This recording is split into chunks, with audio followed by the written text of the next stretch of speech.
Noticias más importantes de República Dominicana y el mundo al instante. ¡Comenzamos! La economía de Irán está completamente devastada. La economía de Estados Unidos, sin embargo, se fortalece, crece más y con mejores datos. Y además, el petróleo corrige y empieza a mostrar ese efecto de desinflación. Por esos tres factores, Estados Unidos no se encuentra en ninguna prisa para llegar a un acuerdo con Irán. Y mientras hablamos de inflación, recordar qué es lo que realmente causa la inflación. Vamos a hablar de todo ello.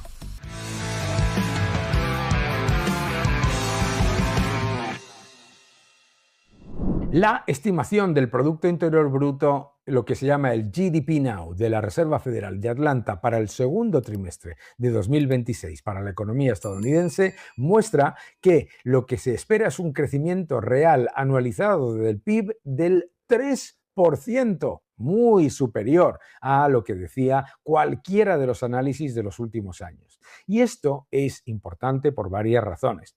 La primera es que no estamos hablando de una encuesta de expectativas ni de un relato político, sino de un modelo de seguimiento en tiempo real construido con los datos ya publicados y sin ajustes discrecionales. La segunda razón es el mensaje de fondo, un crecimiento del 3% anualizado en el segundo trimestre que se une a un 2,6% año con año en el primer trimestre, no encaja con la narrativa de una economía al borde del colapso, en recesión o desastre absoluto, como decían muchos economistas demócratas. Encaja, de hecho, con una economía que no solamente mantiene el dinamismo a pesar del endurecimiento monetario acumulado, sino que con la incertidumbre política internacional, con el ruido constante sobre un supuesto frenazo inminente, la realidad es que la economía estadounidense lo hace muchísimo mejor de lo que nadie esperaba. 3% de crecimiento anualizado estimado en el segundo trimestre. Este punto es clave para el mensaje. Estamos viendo cómo Estados Unidos no está viviendo una economía perfecta, por supuesto, pero sí una economía muchísimo más sólida que cualquier comparable, más flexible, más dinámica y, por supuesto, muy por encima de las estimaciones del consenso de analistas. Y esa solidez es especialmente relevante porque se produce en un contexto en el que los agentes económicos todavía arrastran el impacto de años de inflación acumulada y de costes financieros más altos. Paramos un momento para hablar sobre la inflación, porque aquí se suele simplificar en exceso.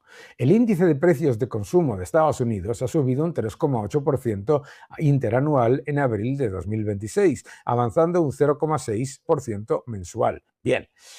Además, la inflación subyacente, que excluye alimentos y energía, está en el 2,8% interanual en abril, por encima del 2,6% del mes anterior. Estos datos nos dicen dos cosas al mismo tiempo.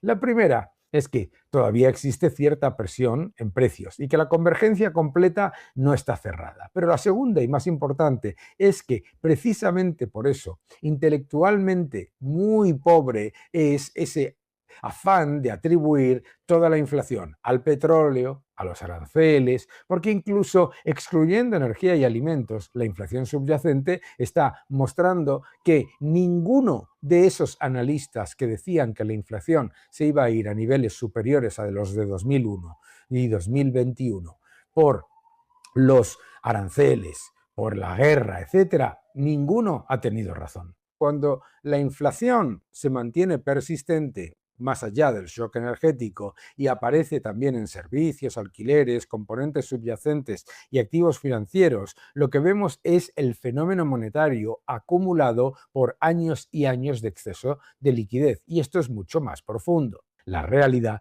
es que lo que estamos viendo es el retraso y la inercia de años y años de exceso monetario. Fíjate, aquí lo puedes ver claramente, ¿no? Hemos visto un aumento de la masa monetaria global muy potente, pero claro, el aumento de la masa monetaria global ni se acerca a los niveles en los que subió la masa monetaria entre 2021 y 2024.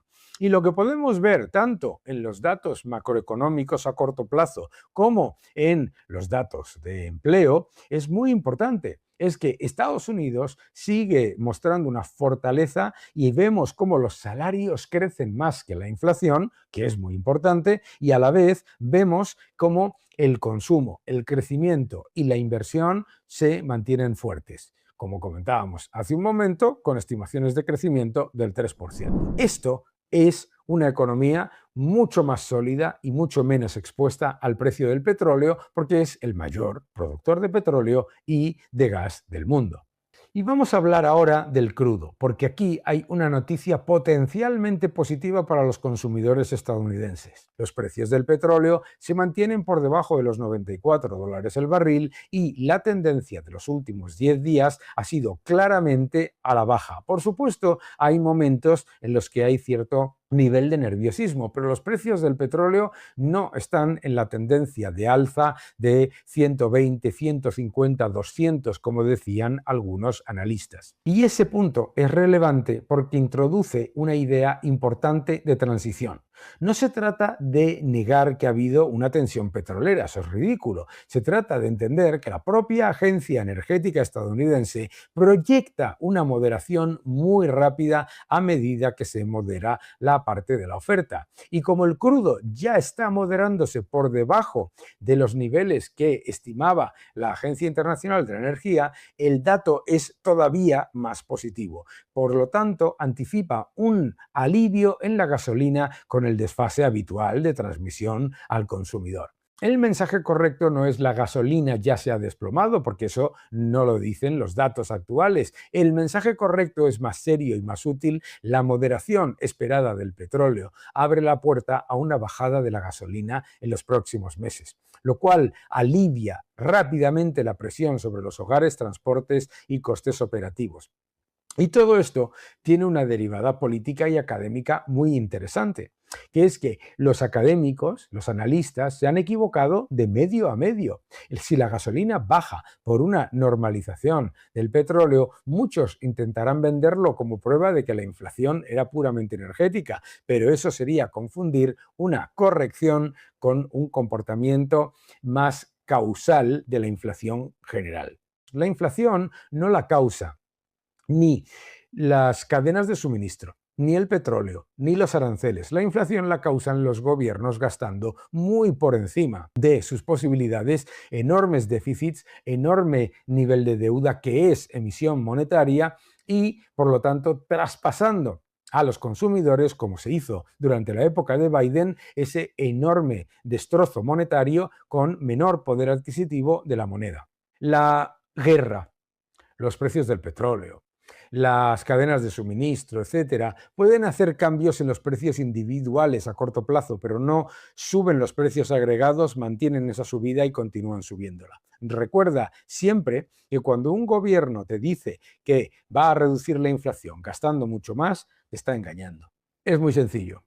Cuando baje el petróleo, bajará el ritmo de inflación, pero lo que realmente va a hacer que los precios se moderen al nivel del 2% va a ser el hecho de que la administración continúe enfocada en la reducción del gasto público y en la reducción de la emisión monetaria.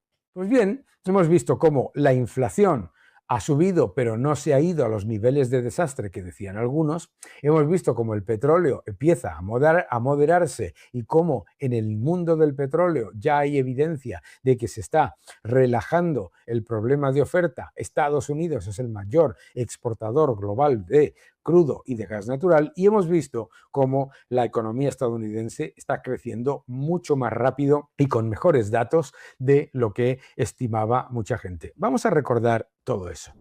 Yo creo que es muy importante no olvidar los datos de empleo. Datos de empleo en Estados Unidos francamente positivos, creando más de 170.000 puestos de trabajo en el sector privado, mejorando tanto la ratio de empleo privado sobre empleo público, pero también mejorando los salarios reales. Muy, muy relevante.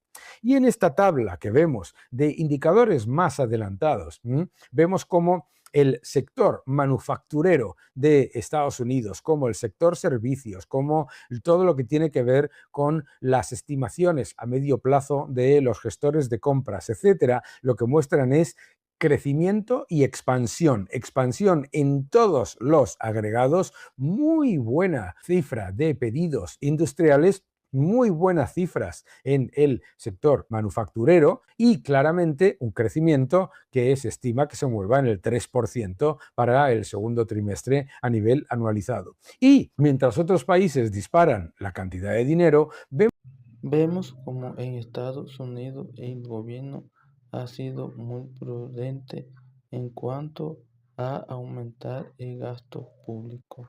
por lo tanto, lo que sabemos es que el gobierno de Estados Unidos está llevando a cabo una política más orientada al ciudadano medio que tantos otros que se ponen el cartel de socialdemócrata.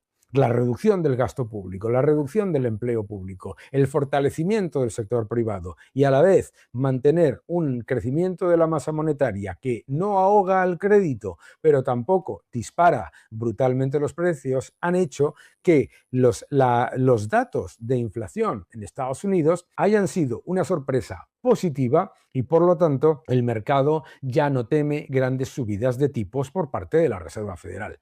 Todo esto es importante porque las políticas importan. Comparad la inflación que hay en Estados Unidos con la que hay en algunos países de la eurozona, como es el caso de España, la que hay en Reino Unido y sin embargo ninguna de esas economías crece al ritmo de la de Estados Unidos con los salarios reales creciendo y controlando el gasto público. Importantísimo.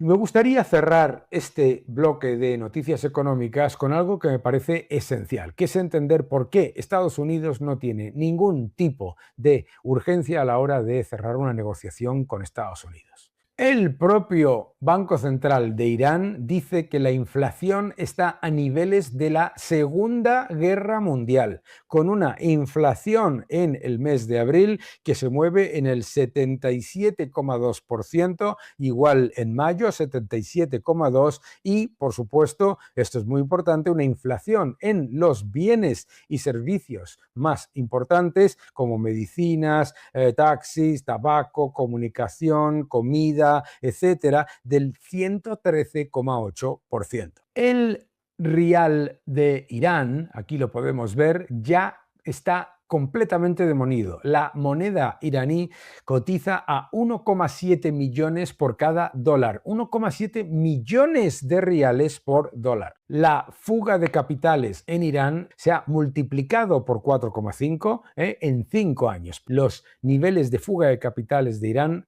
completamente brutales. La gente no quiere saber nada del régimen iraní. Y no podemos olvidar que, como muestra Zero Hedge, las exportaciones de petróleo de Irán se han hundido al nivel más bajo en 4 años, el peor nivel en 4 años, mientras la inflación se dispara, la economía se hunde y la moneda se desploma.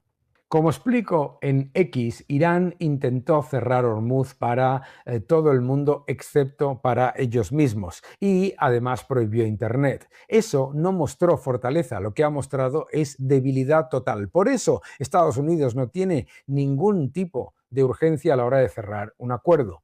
Lo que vemos después es que están en recesión profunda, hiperinflación, en unos niveles de inflación que no vistos desde la Segunda Guerra Mundial. Una moneda hundida y además de récord de salida de capitales, destrucción completa y hundimiento de sus exportaciones de petróleo. Mientras Estados Unidos crece al 2,6% con estimaciones del 3% para el segundo trimestre y además con un boom manufacturero, con fuerte creación de empleo y además con exportaciones de energía récord. Fijaos en este gráfico de Bloomberg las exportaciones de Estados Unidos comparado con las exportaciones de Irán. Desplome de las exportaciones de Irán, récord de las exportaciones de Estados Unidos. Todo esto que estamos hablando de la economía iraní no es una casualidad, viene de hace años. La economía de Irán ha sido demolida por la corrupción y por la mala gestión del régimen iraní. No estamos hablando de un problema coyuntural. La inflación ya era de más del 50% antes de la guerra. La pérdida del poder adquisitivo brutal. La economía destruida. Y además el uso por parte del régimen de Irán de las exportaciones de petróleo para financiar grupos terroristas, para financiar ataques a Israel, no para beneficiar a la sociedad. Una economía que vive con esa inflación, con esa moneda, lo que sufre no es solamente el bolsillo del ciudadano, sino toda la estructura de la economía. Además, muchos de los análisis sobre la economía iraní reflejan esa gigantesca debilidad en el crecimiento. Una economía que ya estaba creciendo prácticamente a 0% antes de la guerra, muestra ahora IranWire como la cifra de crecimiento estaría en aproximadamente un menos 0,8, menos 0,9%. Es decir, inflación muy alta, 113% en alimentos esenciales y productos esenciales, 77% oficial, y hay un crecimiento negativo. Estamos hablando de una economía en recesión de verdad. Oye, pues tú cuando escuchas en los medios de comunicación y lees en X, te intentarán vender que Irán está ganando y que Estados Unidos está perdiendo. Y este contraste sirve para desmontar muchísimos lugares comunes, porque hay quien presenta a Estados Unidos como una economía que está sufriendo por la guerra, mientras relativiza el desastre de las economías demolidas como la iraní. Y esta es la clave. La clave es que Estados Unidos ve cómo cada